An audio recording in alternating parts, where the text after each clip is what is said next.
الحمد لله رب العالمين والعاقبة للمتقين والصلاة والسلام على سيد الأنبياء والمرسلين وعلى آله وصحبه أجمعين أما بعد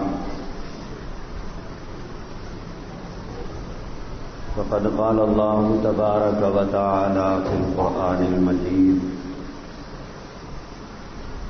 والفرقان الحميد فأعوذ بالله من الشيطان الرجيم بسم الله الرحمن الرحيم وإنك لعلى خلق عظيم وقال صلى الله تعالى عليه وسلم أكمل المؤمنين إيمانا أحسنهم خلقا أو كما قال عليه الصلاة والسلام. بزرگان محترم، عزیزان گرامی،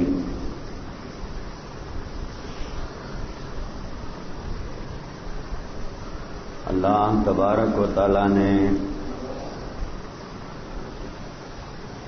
قرآن حکیم کو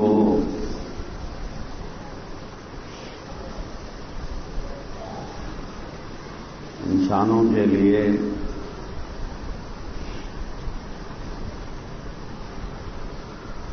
ایک دستور، ایک قانون بنا کر بھیجا ہے.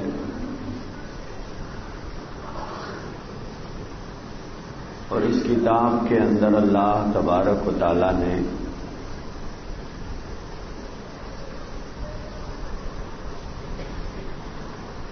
اپنے منشا کو، اپنی مرضی کو بیان کیا ہے. آخر اللہ تبارک و تعالی کیا چاہتے ہیں،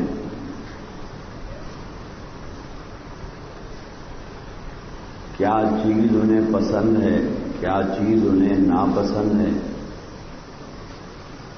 ان کی مرضی کس میں ہے، ان کی ناراضگی کس میں ہے، یہ تمام کی تمام چیزیں اللہ نے قرآن میں نازل فرمائی ہیں.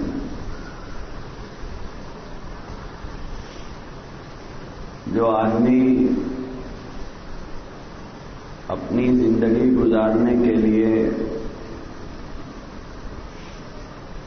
اور زندگی گزارنے کا طریقہ اگر اللہ کی کتاب سے معلوم کر کے گزارے گا تو وہ آدمی دنیا میں بھی کامیاب ہے، آخرت میں بھی کامیاب ہے.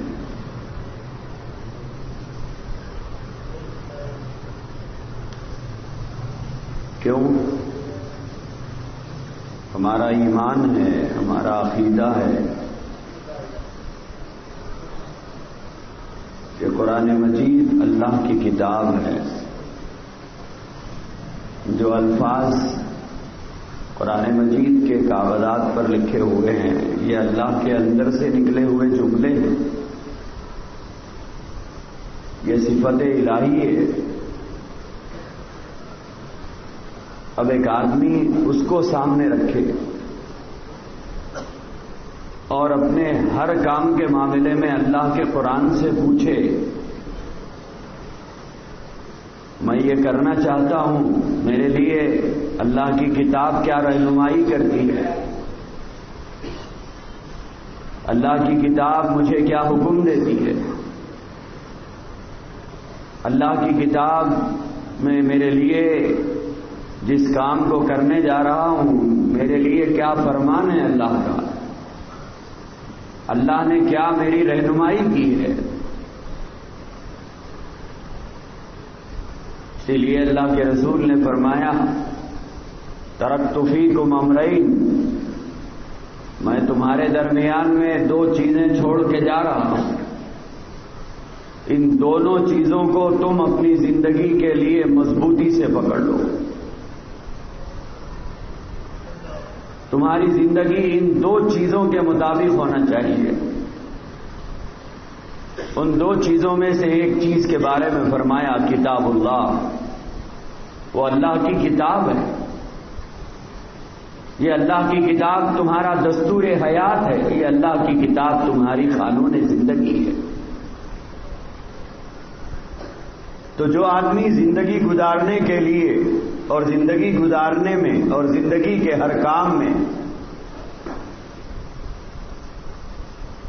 اللہ کی رہنمائی اگر چاہتا ہے تو پھر اسے اللہ کی کتاب سے پوچھنا ہوگا.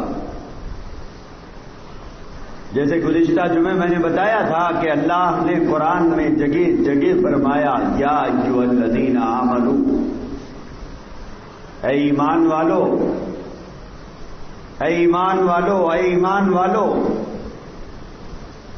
جتنی جگہ ایمان والو اللہ نے کہا ہے اس میں امت محمدیہ کا ایک ایک فرد اس کا مخاطب ہے. قرآن میں جگہ جگہ یا ایھا الذین آمنوا کہہ کر کچھ کام کرنے کا اللہ نے حکم دیا. یا ایھا الذین آمنوا کہہ کر اللہ نے کچھ کاموں سے منع کیا.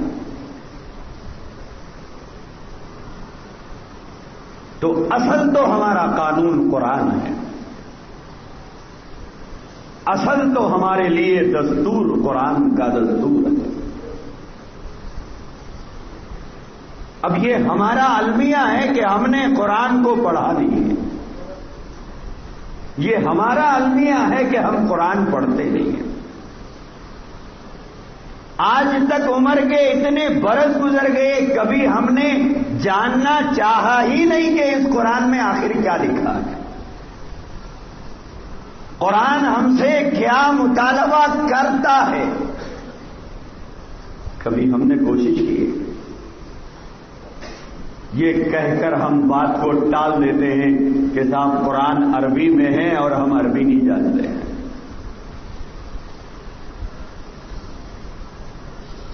یا پھر صرف عربی عبارتیں تو پڑھ لیتے ہیں لیکن اس کے اندر کیا لکھا ہوا ہے یہ جاننے کی کوشش نہیں کرتے. یہ کہہ دیتے ہیں کہ صاحب ہم کو عربی آتی نہیں ہے لہذا ہم پڑھ نہیں سکتے ہیں. اگر آپ کے گھر کو کسی ایسی زبان میں خط آئے جس کو آپ پڑھنا نہیں جانتے ہیں تو کیا آپ یہ کہہ کر اسے بازو رکھ دیتے ہیں کہ صاحب مجھے پڑھنا نہیں آتا؟ اگر کہیں سے وارنٹ آیا ہو تو کیا آپ کو جب پتا ہے کہ یہ وارنٹ ہے آپ کے خلاف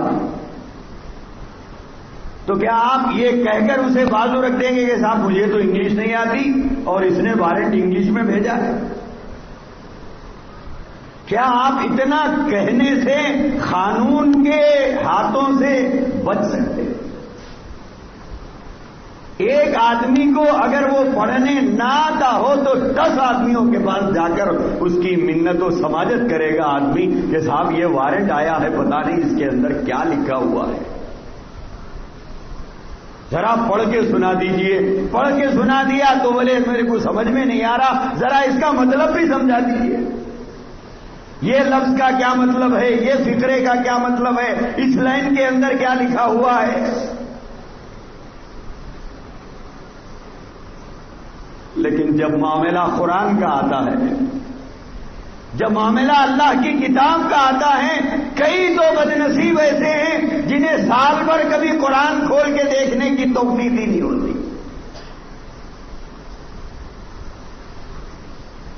گندی آنکھوں سے اخبار پڑھیں گے لیکن کبھی ان کو قرآن پڑھنے کی توفیق نہیں ہوتی.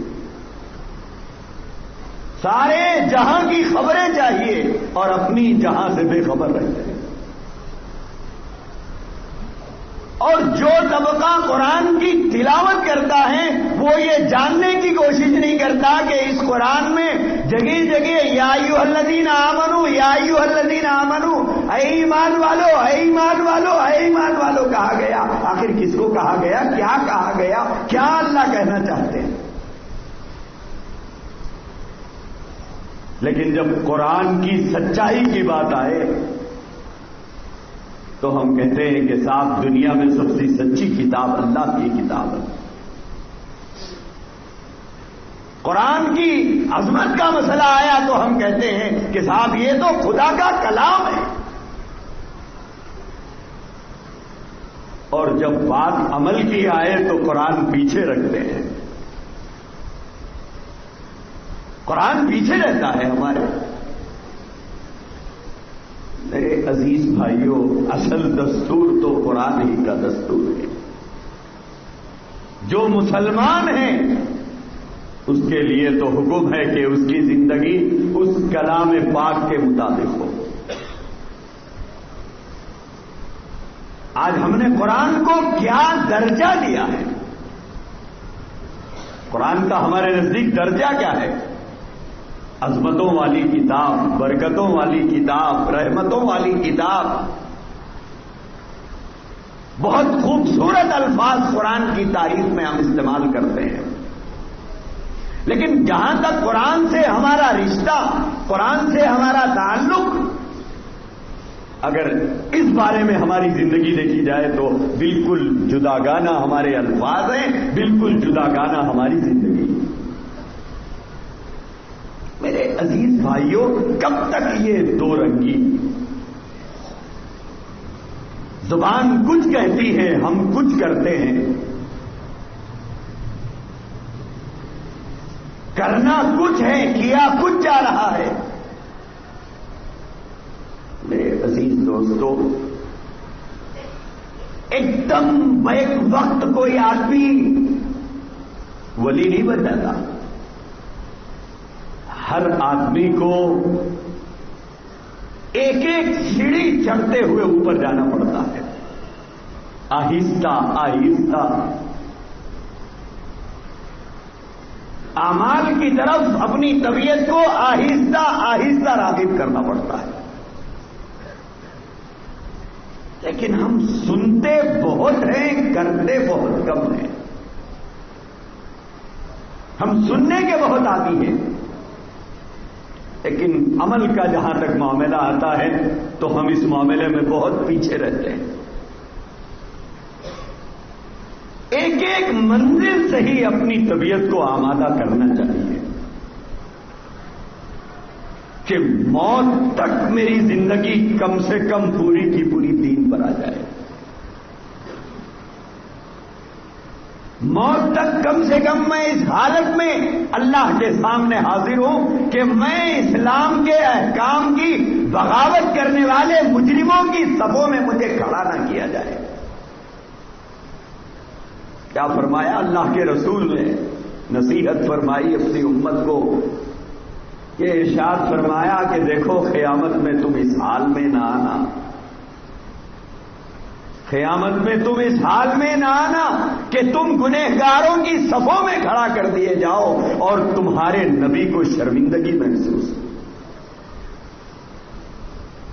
تم اگر مجرموں کے صفوں میں کھڑے کر دیے جاؤ تو تمہارے نبی کو تکلیف ہوگی۔ کیوں؟ اس لیے کہ پوری انسانیت وہاں ہوگی، وہاں انبیاء ہوں گے، وہاں انبیاء کے ماننے والی امتیں ہوں گی، وہاں صلحاء ہوں گے، وہاں اتقیاء ہوں گے۔ اگر تم مجرموں کے صفوں میں کھڑے کر دیے جاؤ تو تمہارے نبی کو یہ دیکھ کر تکلیف ہوگی کہ تم مجرموں کی صفوں میں کھڑے کرے، اور امت محمدیہ مجرموں اور نافرمانوں کی صفوں میں کھڑی ہوئی ہے۔ فرمایا تمہیں وہاں دیکھ کر تمہارے نبی کے دل کو تکلیف ہوگی۔ میرے عزیز بھائیوں، اگر ہم آہستہ آہستہ اپنی زندگی کو ڈھکیل کر دین کی طرف لے جائیں اور اپنی طبیعت کو آمادہ کرے دین پر عمل کرنے کے لیے، تو تب تو یہ ممکن ہے کہ کچھ ہمارے اندر دینداری آ جائے۔ ہم یہ سمجھتے ہیں کہ ضعیف ہوتے ہی دینداری کا نوالا لا کر حضرت جبرائیل کھلا دیں گے اور میں خود بخود نمازی ہو جاؤں گا۔ بڑھاپے میں حضرت جبرائیل لا کر تلاوت کا ذوق کا نوالا کھلا دیں گے اور خود بخود روزانہ خوب تلاوت کرو گا. ضعیفی کی وادی میں جب قدم رکھو گے تو ضعیفی کیا چیز ہوتی ہے پتہ چلتا ہے. ضعیفی کی تکلیف کیا ہوتی ہے. ضعیفی میں انسان ہزار تمنائیں کرتا ہے لیکن نہ اس کی بصارت اسے اجازت دیتی ہے، نہ اس کی سماعتیں اسے اجازت دیتی ہے، نہ اس کی جسم کی بیماریاں اسے اجازت دیتی ہے، نہ جسم کی توانائیاں اس کا ساتھ دیتی ہے. یہ ہزار کچھ کرنا چاہے لیکن عمر اس وقت میں اس کا ساتھ دینے تیار نہیں ہوتی.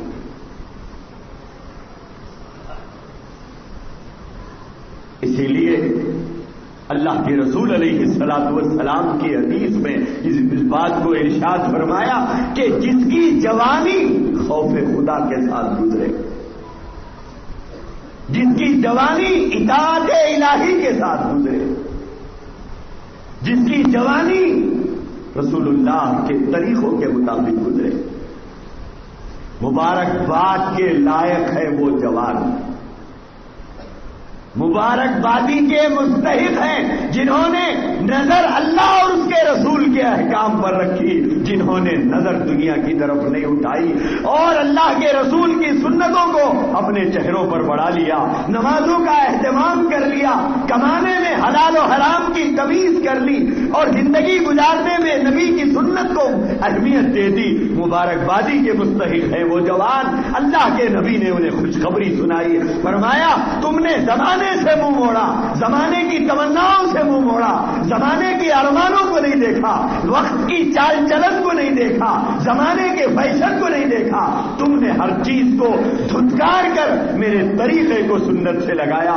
میں تمہیں مبارکباد دیتا ہوں جب محشر کے میدان میں پوری دنیا کی انسانیت سوانیزے پر سورج ہوگا اور انسانیت گرمی میں اور گرمی کی تپش سے بے قرار ہو کے تڑپ رہی ہوگی.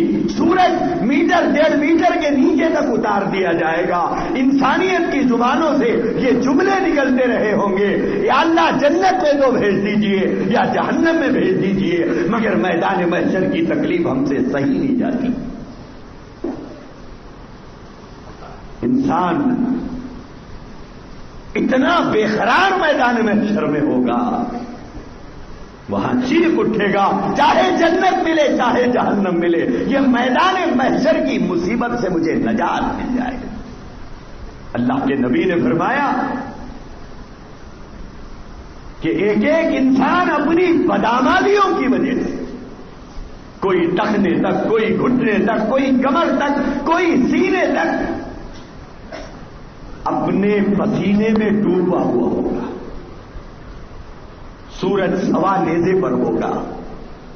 اتنی بے قراری اور بے چینی. اور محشر کا دن اور ہماری زندگی دونوں کو کمپیئر کر کے دیکھیے. قرآن مجید محشر کے دن کے بارے میں کہتا ہے 50,000 سنہ. قیامت کا دن، ایک دن قرآن کہتا ہے 50,000 سال کا ایک دن ہوگا. 50,000 سنہ. قیامت کا دن 50,000 سال کا ایک دن ہوگا. اور میدان محشر میں انسان کھڑا ہوا ہے 50,000 سال تک کھڑے رہنا ہے. سوائے اللہ کے عرش کے سائے کے کوئی سایہ نہیں ہوگا. عرش الہی کے سائے کے علاوہ کوئی سایہ نہیں ہوگا. رسول اللہ صلی اللہ علیہ وسلم نے ارشاد فرمایا کچھ مخصوص لوگ اس عرش کے سائے کے نیچے کھڑے ہوئے ہوں گے. اللہ پاک نے فرمایا کچھ مخصوص افراد ہیں جنہیں ہم اپنے عرش کے سائے کے نیچے کھڑا کریں گے، باقی پوری انسانیت سورج کے تپش کے نیچے کھڑی ہوئی ہوگی. رسول اللہ صلی اللہ علیہ وسلم نے ارشاد فرمایا وہ جو افراد عرش الہی کے سائے میں کھڑے ہوئے ہوں گے ان میں سے ایک وہ نوجوان ہوگا جس کی جوانی اللہ کی اطاعت میں گزرے. جو جوانی سے نوازی ہے، جوانی سے اس کا چہرہ سنت سے لگا ہوا ہے، جوانی سے اللہ کے احکام کا پابند ہے، جوانی سے اس کا لباس سنت کے مطابق ہے، جوانی سے اس کی کمائی حلال و حرام کی تمیز کے ساتھ ہے، اس کا ہر کام جوانی سے اللہ کے احکامات کو پیش نظر رکھ کر گزارا کرتا ہے۔ اللہ کے نبی نے ایسے نوجوانوں کو خوشخبری سنائی ہے کہ تم کل عرش الہی کے سائے میں کھڑا کیے جاؤ گے۔ میرے عزیز بھائیوں، ایک وہ زندگی ہے کہ یہ زندگی ہے، یہ زندگی تو غربت میں گزر جاتی ہے، پریشانی میں گزر جاتی ہے، گرمی میں گزرتی ہے، سردی میں گزرتی ہے، یہ تو ہر حال میں گزرتی ہے، یہ تو ہر حال میں گزرتی ہے۔ لیکن وہاں کی زندگی کیا ہے؟ وہاں کا کیا ہوگا؟ وہاں تو آدمی اگر مرنا بھی چاہے تو اسے موت نہیں آئے گی۔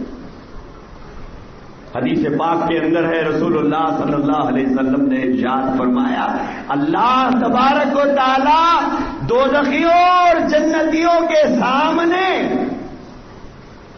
دوزخیوں اور جنتیوں کے سامنے ایک مینڈا لا کر ذبح کریں گے۔ وہ مینڈا کیا ہوگا؟ فرمایا کہ وہ موت ہوگی، اس کو مینڈے کی شکل میں لا کر ذبح کر دیا جائے گا، اور یہ فرمایا جائے گا آج موت کو موت دے دی گئی ہے، موت کو موت دے دی جاتی ہے۔ اب کوئی جنت میں ہے، مرنا چاہے موت نہیں آئے گی، دوزخ میں ہے، مرنے کی تمنا کرے موت نہیں آئے گی، کیونکہ موت کو موت دے دی جاتی ہے۔ آج آدمی کو کچھ بھی نہیں سمجھ میں آیا، بہت زیادہ پریشان ہو گیا تو جا کے مر جاتا ہے۔ اب تو گھبرا کے یہ کہتے ہیں کہ مر جائیں گے، مر کر بھی چین نہ پایا تو کہاں جائیں گے؟ اگر موت کے بعد چین نہ آئے تو کہاں جائے گا انسان؟ اسی لیے میرے عزیز دوستوں اور بھائیوں، قرآن کریم نے ہمیں یہ تعلیم دی ہے کہ قرآن ہمارا دستور ہے، قرآن ہمارا قانون ہے۔ زندگی کا ہر کام ایک صاحب ایمان بننے کا وہ ہونا چاہیے جو قرآن کہتا ہے۔ قرآن کا نعرہ بھی ہے، رسول کا نعرہ بھی ہے، محبت کی دہائی بھی ہے، اور زندگی پوری ان کی محبتوں سے خالی بھی ہے، زندگی پوری ان کی محبتوں سے خالی بھی ہے۔ میرے عزیز دوستو، مومن کی اصل شان یہ ہے کہ اس کی زندگی اللہ کے احکام کے مطابق ہو۔ ہم لوگ ایک لفظ کا بہت سہارا لیتے ہیں، بہت سہارا لیتے ہیں، اور یہ کہتے ہیں کہ صاحب اتنا کیوں ڈرایا جاتا ہے، اتنا کیوں ڈرایا جاتا ہے؟ کیا اللہ غفور نہیں ہے؟ اتنا کیوں ڈرا رہے ہیں؟ کیا اللہ رحیم نہیں ہے؟ اتنا کیوں ڈرایا جا رہا ہے؟ کیا اللہ غفور نہیں ہے؟ اللہ ستار نہیں ہے؟ میرے بھائی بے شک ہے، دو رائے نہیں ہے، اس میں کوئی دو رائے نہیں ہے۔ اللہ کی شان کریمی اور شان غفاریت اور شان رحیمی سے تو ہم جی رہے ہیں، ورنہ ہم اس دنیا میں ایک دن زندہ رہنے کے مستحق نہیں ہیں، ہم اس لائق نہیں ہیں کہ نبی کے امتی بھی کہلائیں، قرآن کے ماننے والے بھی کہلائیں، اور موحد بھی کہلائیں، اور خدا اور اس کے رسول کے احکامات کو دھکے مار مار کر اپنے گھروں سے نکالنے والے ہم ایک دن زندہ رہنے کے حقدار نہیں ہیں۔ یہ تو اس کے رحم ہی کی بنیاد پر جیا جا رہا ہے۔ اس لفظ کا ہم سہارا لے کر گناہ کرتے جاتے ہیں، بولے اللہ معاف کرنے والا ہے، اللہ معاف کرنے والا ہے۔ ایسا دکھتا ہے کہ اتنا بڑا مومن کبھی دنیا میں پیدا نہیں ہوا، جب زبان سے بولتے ہیں تو اتنی قوت سے بولتے ہیں کہ ایسا معلوم ہوتا ہے اس سے بڑا ایمان والا دنیا میں آج تک پیدا ہی نہیں ہوا. سب سے زیادہ اللہ کو ماننے والا یہی ہے. لیکن ایک سوال ہے، وہ یہ ہے کیا حضرات صحابہ کو نہیں معلوم تھا کہ اللہ غفور ہے؟ کیا حضرات صحابہ کو نہیں معلوم تھا کہ اللہ رحیم ہے؟ کیا حضرات صحابہ کو نہیں معلوم تھا کہ اللہ معاف کرنے والا ہے؟ پھر کیوں پڑھی حضرات صحابہ نے نماز؟ کیوں پڑھی حضرات صحابہ نے رات رات بھر کھڑے ہو کر نفلیں؟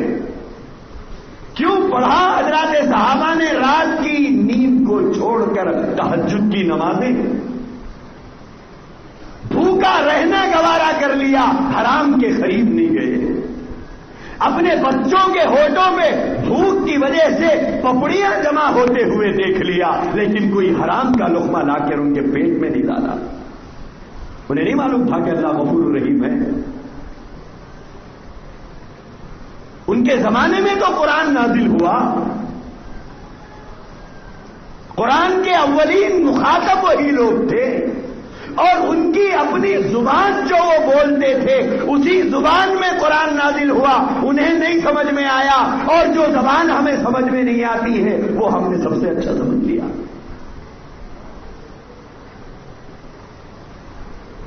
پھر صحابہ کرام کو عمل کی اتنی کیوں سوچی تھی؟ میرے عزیز بھائیوں، سیدھی اور صاف بات یہ ہے کہ ہم گناہ کرنے کے لیے اللہ کا نام استعمال کر کے گناہ کر لیتے ہیں. اللہ کا نام استعمال کر کے اس کا سہارا اور اس کی آڑ لے کر گناہ کرتے ہیں. گناہ کرنے کے لیے ہم اللہ کے نام کا سہارا لیتے ہیں. اسی لیے کہا جاتا ہے عذرِ گناہ بدتر از گناہ، عذرِ گناہ بدتر از گناہ، کہ گناہ کا عذر کرنا یہ گناہ کرنے سے زیادہ بدتر جرم ہے. اللہ کا نام استعمال کر کے گناہ کرنا، اللہ کی شان رحیمی کو استعمال کر کے گناہ کرنا، اللہ کی شان غفاریت کو استعمال کر کے گناہ کرنا، اللہ کی شان ستاریت کا نام لے کے گناہ کرنا. کیا آپ یہی غلطی اپنے گھر میں بھی کرنے تیار ہیں کہ بولے یہ کام کرے تو ابا کو غصہ آتا مگر ابا میرے کو بہت چاہتے ہیں؟ کریں گے آپ؟ یہ کام کرنے سے امی کو بہت غصہ آتا مگر امی میرے اس کو بہت چاہتے ہیں لہذا کرتے جاؤ. یہ بھی کہہ رہے ہیں کہ ابا کو غصہ آتا، لیکن یہ بھی کہیے ابا مجھے بہت چاہتے ہیں پھر کیجیے. جس جگہ نوکری کر رہے ہیں یہ کہیے کہ سیٹ کو یہ کام کرنے سے بہت غصہ آتا مگر سیٹ مجھے بہت چاہتے ہیں. کیجیے وہ غلطی جو سیٹ نہیں چاہتا ہے. کریں گے ہم؟ میرے عزیز بھائیوں، کب تک شیطان کے بتائے ہوئے بہلائے اور پھسلائے میں ہم زندگی گزاریں گے؟ کچھ تو اپنی طبیعت کو آمادہ کیجیے، کچھ تو اپنی ذات کو اللہ کی اطاعت کی طرف لائیے. برس ہاں برس سے لوگوں کو دیکھا جا رہا ہے، برس ہاں برس سے بیانات سن رہے ہیں، لیکن کبھی کوئی تبدیلی نظر ہی نہیں آتی. کیوں ہم نے کمر کس لیا ہے کہ ہمیں عمل نہیں کرنا ہے، ہمیں نہیں بدلنا ہے، ہم سنت پہ عمل نہیں کریں گے؟ کیا ہم لوگوں نے یہ ٹھان لیا ہے؟ کیا ہم لوگوں نے یہ سوچ لیا ہے کہ میدان محشر میں اللہ کی رحمت ہمارے انتظار میں کھڑی ہوئی ہے؟ جنت کے آٹھوں دروازے ہمارے لیے کھولے گئے ہیں؟ کیا ہم لوگ یہ سمجھتے ہیں جن کے لیے جنت کے آٹھوں دروازے کھلے ہوئے ہیں، جن کے لیے جنت کے آٹھوں دروازے کھلے ہوئے ہیں، کبھی ان کی بھی تو زندگی دیکھیے. سیدنا ابو بکر صدیق رضی اللہ تعالیٰ عنہ کے بارے میں اللہ کے رسول علیہ الصلوۃ والسلام نے ارشاد فرمایا کہ جنت کے جس دروازے سے سیدنا ابو بکر صدیق رضی اللہ تعالیٰ عنہ داخل ہوں گے. ان کے تو جنت میں جانے کے بارے میں کوئی دو رائے تو ہے نہیں. کوئی دو رائے نہیں ہے ان کے جنت میں جانے کے بارے میں. اللہ کے نبی نے فرمایا ابو بکر جس دروازے سے جنت میں داخل ہوں گے وہ دروازہ دوسرے دروازوں پر فخر کرے گا کہ مجھے یہ اعزاز حاصل ہے کہ ابو بکر میرے اندر سے داخل ہوئے. وہ سیدنا ابو بکر صدیق رضی اللہ تعالیٰ عنہ خلیفہ بنائے گئے. حضور کی وفات ہو گئی, خلیفہ بن گئے. جا رہے ہیں راستے سے, چھوٹے چھوٹے بچے ہیں. ان کی زبان سے یہ جملہ نکلا کہ اب ہماری بکریوں کا دودھ کون نکالیں گے, اب ہماری بکریوں کا دودھ کون نکالیں گے. سیدنا ابو بکر صدیق رضی اللہ تعالیٰ عنہ اور صحابہ کرام ان شہداء کے گھروں کی خدمت کرتے تھے. ان کی شہادت کے بعد بیواؤں کے گھروں میں جا کر ان کی بکریوں کا دودھ نکال کر دیتے تھے.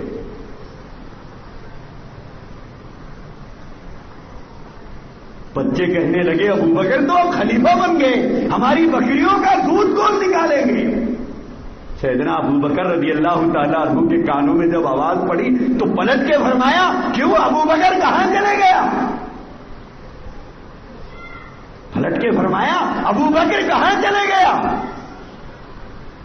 فرمایا ابو بکر ہی نکالے گا, خلیفہ بن گیا تو کیا ہوا, ابو بکر نکالے گا. یہ ان کی زندگی کے احوال تھے. آج 2 روپیے سے جیب میں 10 روپیے آ گئے, ہماری نظریں بدل جاتی ہیں. جب تک ہندوستان میں تھے ملنے کا انداز الگ ہوتا ہے, جب تھوڑا باہر جا کے آگے اب تھوڑی چال بدل جاتی ہے. سلام کر لیا نہیں کر لیا, ملا تو بھی اسٹائل الگ, ملنے کا انداز الگ. 2 کوڑی جیب میں آتے ہی نگاہیں بدل جاتی ہے اور دماغ میں فرعونیت گھس جاتی ہے. ادب والا احساس رکھ دیا جاتا ہے, تہذیب و تمیز کو بیچ دیا جاتا ہے.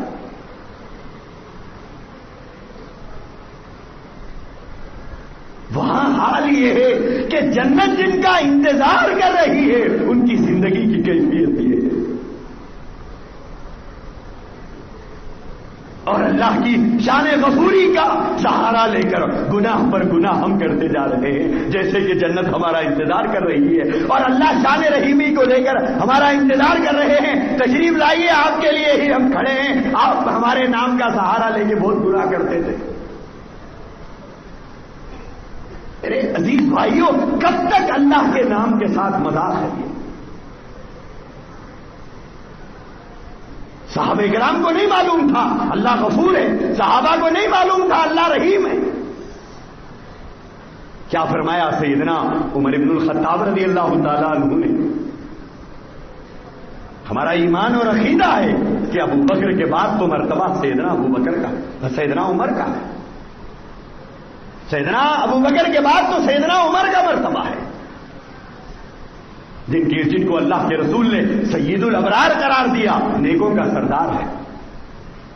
جن کے بارے میں ارشاد فرمایا عمر جس راستے سے جاتے ہیں شیطان اس راستے کو چھوڑ دیتا ہے. اس کی جرأت نہیں ہے کہ وہ اس راستے سے گزرے.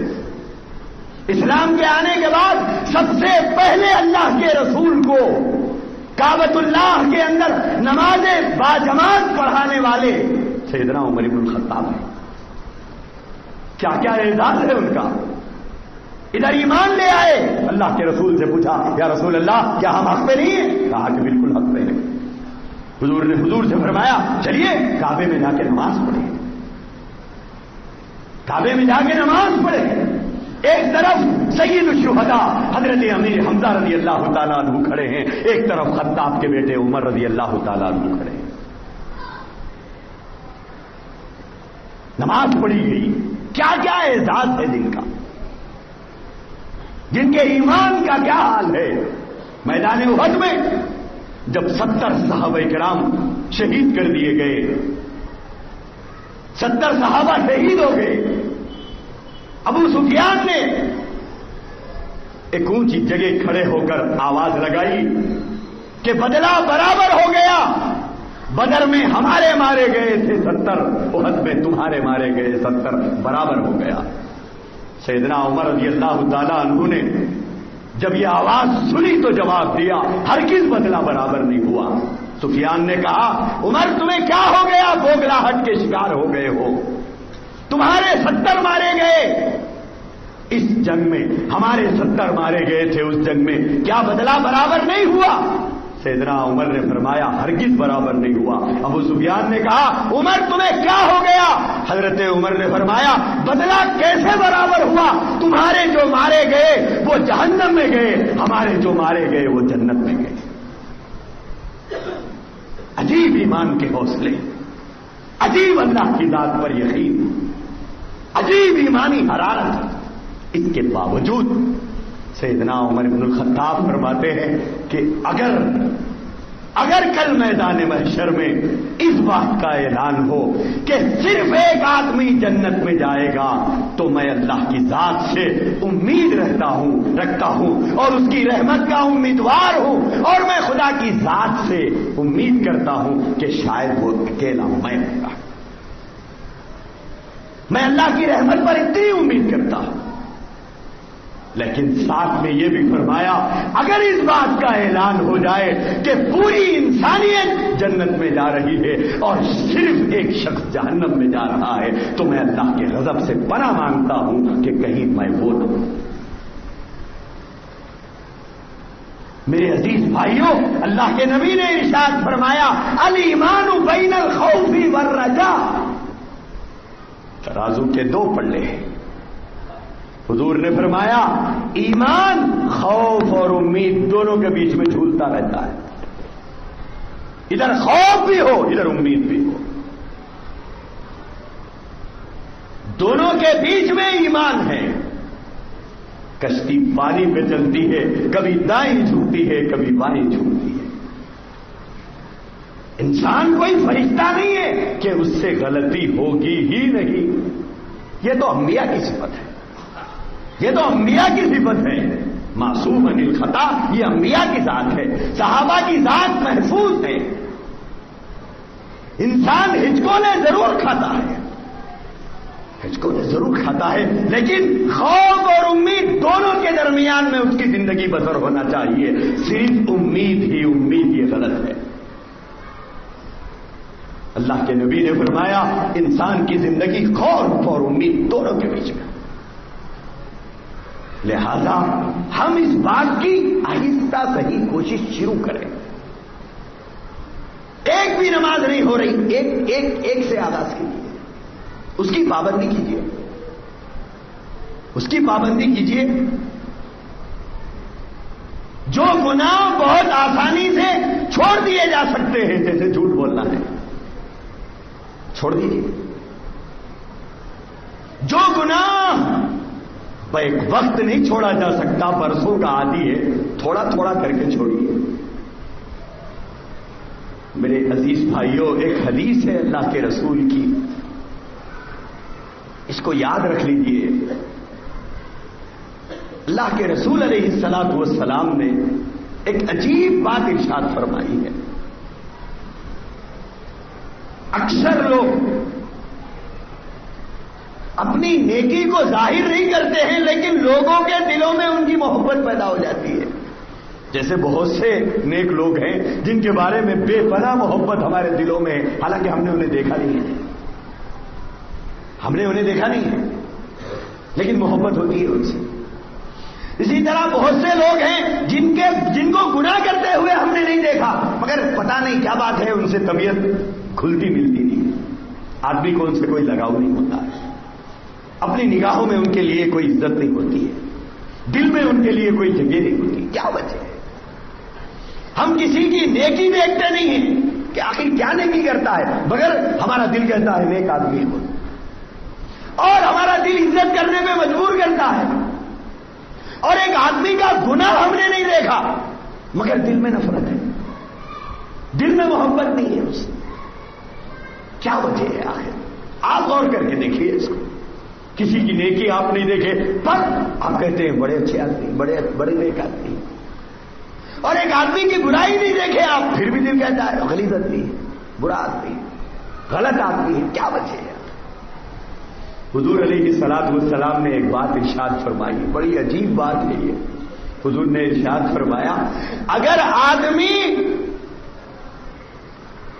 کسی ایسے مقام پر، کسی ایسی جگہ پر زندگی گزارے تقوی اور پرہیزگاری کے ساتھ جہاں پر اسے کسی نے نہیں دیکھا ہے، کسی نے نہیں دیکھا، اس کی عبادت کو، اس کے تقوی کو اللہ کے نبی نے ارشاد فرمایا اللہ اس تقوی کی برکت لوگوں کے دلوں پہ ظاہر کرے گا. اس کی پرہیزگاری، اس کا تقوی، اس کی طہارت کی وجہ سے لوگوں کے دل اس کی گواہی دیں گے کہ یہ نیک ہے. ان کی نگاہ نے نہیں دیکھا لیکن اللہ ان کے دل میں محبت ڈالے گا، دل میں محبت ڈالے گا. ایک چیز، اور گناہ ایسے مقام پر کر رہا ہے، نافرمانی اللہ کی ایسی جگہ کر رہا ہے جہاں کوئی نہیں دیکھا، لیکن اس کے باوجود اللہ لوگوں کی نگاہوں سے بچائے گا لیکن لوگوں کے دلوں میں نفرت ڈال دے گا. خود بخود لوگوں کو دلچسپی نہیں پیدا ہوتی. چھوڑو یار، یہ جو ہم عزت کی بھیک مانگتے پھرتے ہیں آج کہ صاحب فلاں جگہ گئے ہماری عزت نہیں ہوئی، فلاں جگہ گئے ہمارا اکرام نہیں ہوا، فلاں جگہ گئے ہماری عزت نہیں ہوئی، حالانکہ سب سے اچھے کپڑے ہمارے کار میں گئے تھے، جیب میں پیسے ہیں، آنکھ میں زیور ہے، سب کچھ ہے ہمارے پاس، کیا کمی ہے؟ ہماری کیوں عزت نہیں ہوتی؟ فلاں کی عزت کیوں ہوتی ہے؟ یہ دل بنانے والا دل میں عزت نہیں ڈالتا لوگوں کی. دل کا بنانے والا لوگوں کے دلوں میں تمہارے لیے عزت نہیں رکھتا، اس لیے لوگ عزت نہیں کرتے. اسی لیے رسول اللہ صلی اللہ علیہ وسلم دعا فرماتے تھے اللہم اجعل فی عینی صغیرہ، فرمایا کرتے تھے اے اللہ مجھے اپنی نگاہوں میں خوب چھوٹا بنا، میں اپنی نگاہوں میں چھوٹا رہوں. وہ فی اعین الناس کبیرہ، میں اپنے آپ کو چھوٹا سمجھوں لیکن اے اللہ مجھے لوگوں کی نگاہوں میں بڑا بنا. میں اپنے کو چھوٹا سمجھنے لگوں اور لوگ مجھے بڑا سمجھنے لگے. اے اللہ ایسی نعمت مجھے عطا فرما. آج ہمارا حال یہ ہے ہم بڑے کہلاتے ہیں اور دوسرے کو چھوٹے سمجھتے ہیں. ہم کیا چاہتے ہیں؟ میں بڑا ہوں اور لوگ چھوٹے ہیں. میں عزت والا ہوں، میں مال والا ہوں، میری عزت ہونا چاہیے، میری آؤ بھگت ہونا چاہیے، میرا احترام ہونا چاہیے، میرا اکرام ہونا چاہیے، میرا نام ہونا چاہیے، میری شہرت ہونی چاہیے. ایک حج کر کے آئے تو پھر روکا اگر گھر آئے تو اس پہ لکھا جانا چاہیے الحاج. بہت خواہش ہوتی ہے لوگوں کی.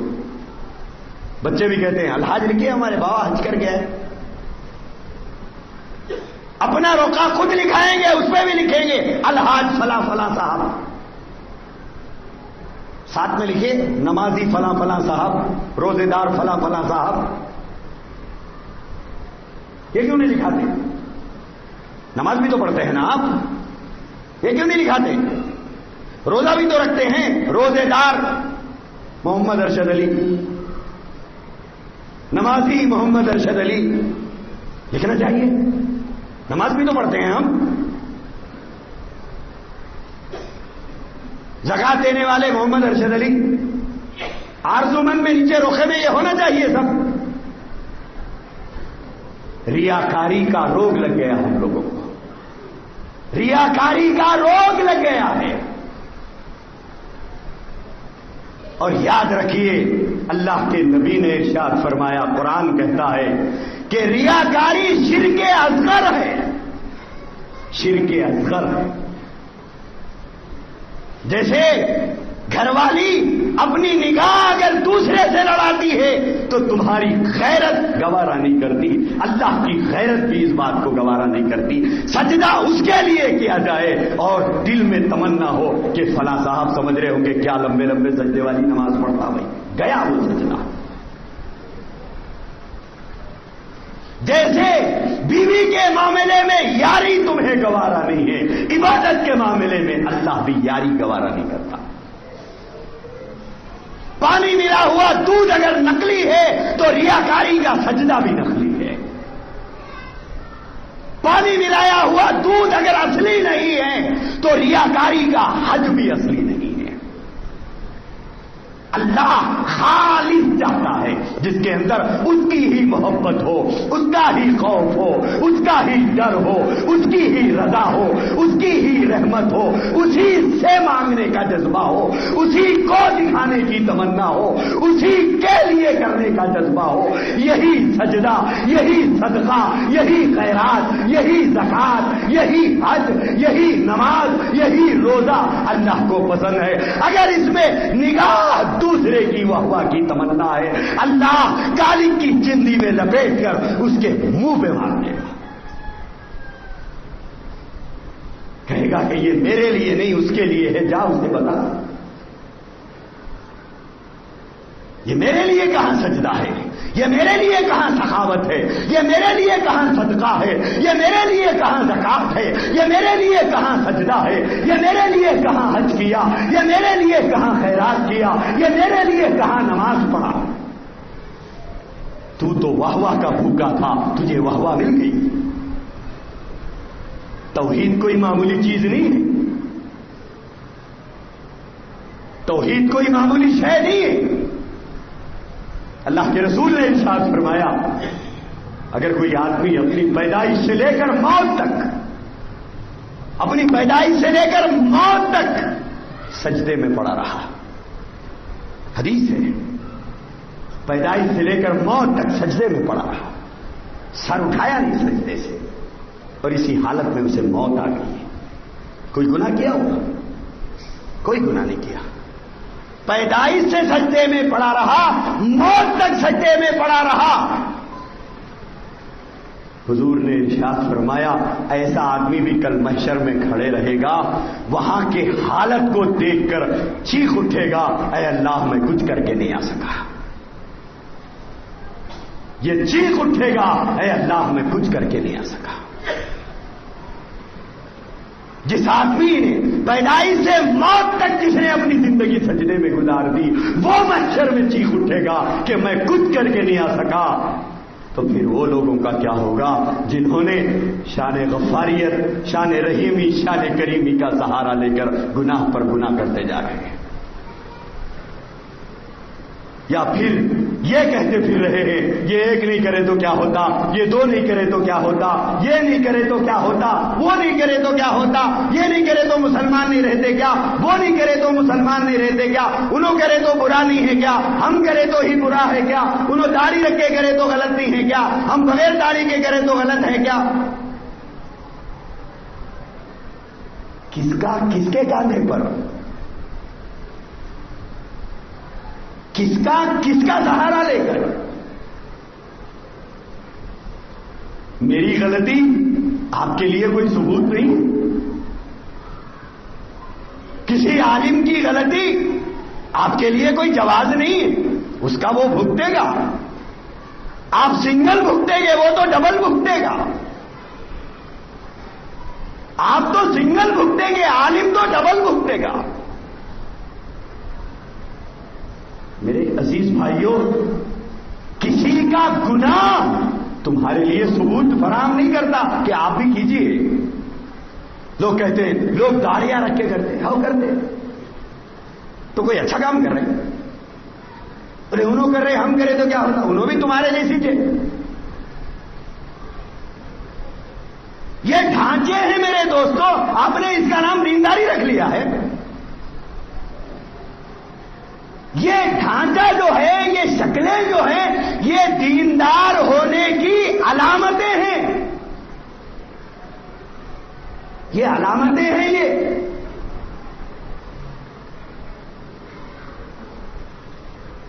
شیشے کو آپ چھی کے دیکھیں ٹھنڈا نظر آئے گا تو اس کا مطلب یہ ہوگا کہ اندر پانی ٹھنڈا ہے. تو یہ شکلیں بتا رہی ہیں کہ ان میں دینداری ہے. یہ شکلیں ہیں. یہ آپ نے ان شکلوں کا نام دینداری رکھ لیا ہے.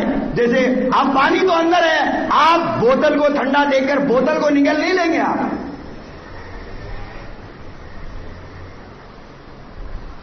میرے عزیز بھائیوں, آج بہت سے لوگ یہ کہتے ہیں صاحب انہوں داڑھی رکھ کے ایسا کر رہے ہیں, انہوں داڑھی رکھ کے ویسا کر رہے ہیں, انہوں کرتا پیجامہ پہن کے ویسا کر رہے ہیں. میرے بابا انہیں ٹرائی میں لگا ہوا ہے دیندار بننے کی. ٹرائی کر رہا. بچہ جب چلتا ہے 50 وقت گرتا ہے.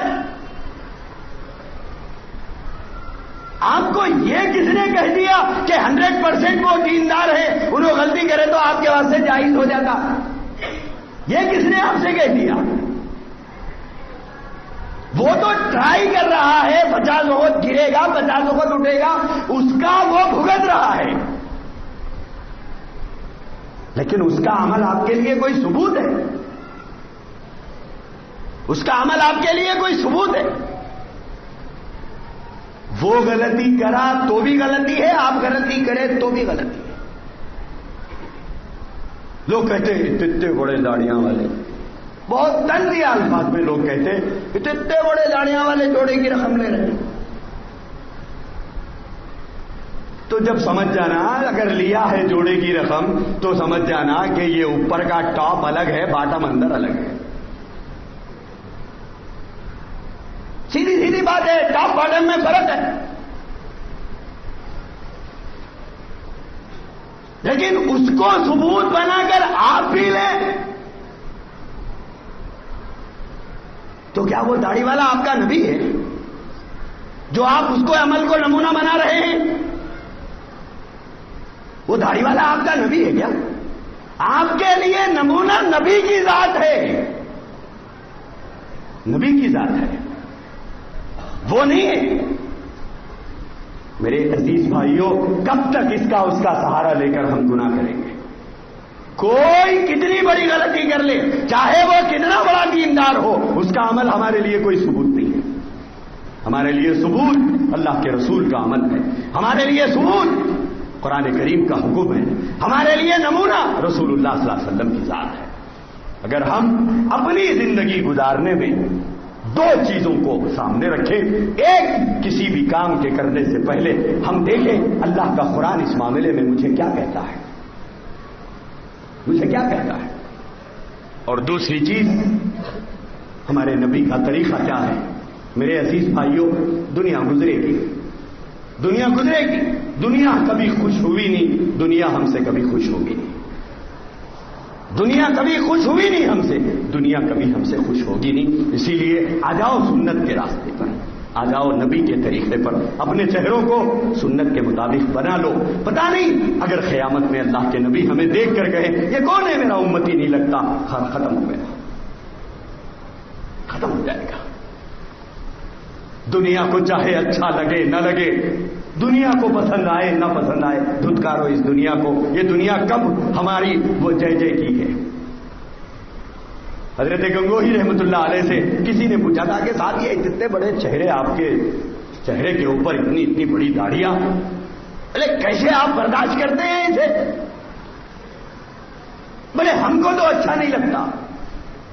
حضرت گنگوہی رحمۃ اللہ علیہ نے فرمایا کہ بیٹا چکنے چکنے کلے ہمیں بھی بہت پسند ہیں. فرمایا کہ بیٹا چکنے چکنے گال ہمیں بھی بہت پسند ہیں,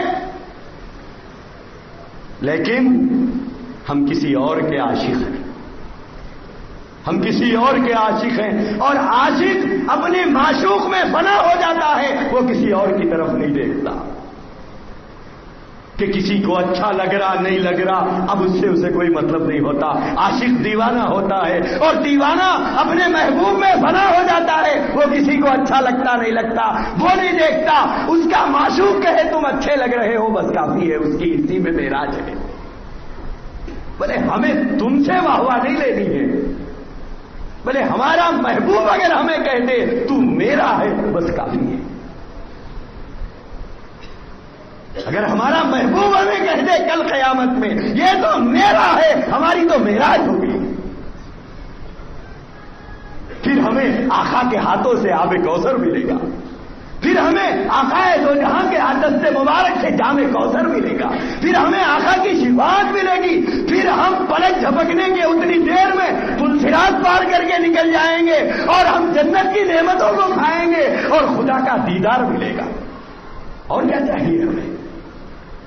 اگر آقا صرف اتنا کہتے تم میرا ہے،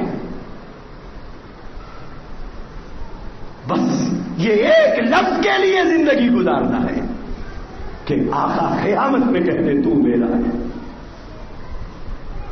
میرے عزیز بھائیوں، دین جس دین کو ہم مانتے ہیں اس کے ساتھ وفاداری کرو، وفاداری کرو، آ جاؤ سنت کی طرف، نبی کے طریقے کو لگاؤ سینے سے اور فخر سے جیو کہ میں شہدائی ہوں اپنے نبی کا۔ بیوی کہے داڑھی اچھی نہیں لگتی، اسے کہو میں تجھے دکھانے نہیں رکھا، تجھے اچھی لگی نہ لگی مجھے کوئی مطلب نہیں ہے اس سے۔ ٹخنوں سے اوپر پاجامہ تمہیں اچھا نہیں لگتا، بولے میں تجھے دکھانے نہیں پہنا، میں تجھے دکھانے نہیں پہنا یہ سب کچھ۔ میرے عزیز بھائیوں، جب تک دین کے معاملے میں ہم اپنے آپ کو اس طرح سخت نہیں بنا لیں گے، ایسا نہیں ہوتا۔ یہ ماحول کے رنگ بدلنا، حالات کے رنگ بدلنا چھوڑ دیجئے، یہ مومن کے اوصاف نہیں ہے، مومن کی صفات نہیں ہے۔ مومن وہ ہوتا ہے جو اٹل ہوتا ہے اپنے معاملے میں، اٹل ہوتا ہے اپنے معاملے میں، وہ سخت ہوتا ہے اپنے معاملے میں۔ اشداء علی الکفار، قرآن کیا کہتا ہے صحابہ کے بارے میں؟ محمد رسول اللہ والذین معہ، جو ان کے ساتھ ہیں، کون تھے؟ صحابہ تھے۔ کیا کہتا ہے ان کے بارے میں؟ اشداء علی الکفار، کفار اور کفر کے معاملے میں وہ بڑے سخت تھے، سیسا پلائی ہوئی دیوار تھے، سیسا پلائی ہوئی دیوار تھے۔ کھڑے ہو گئے، ڈٹ گئے۔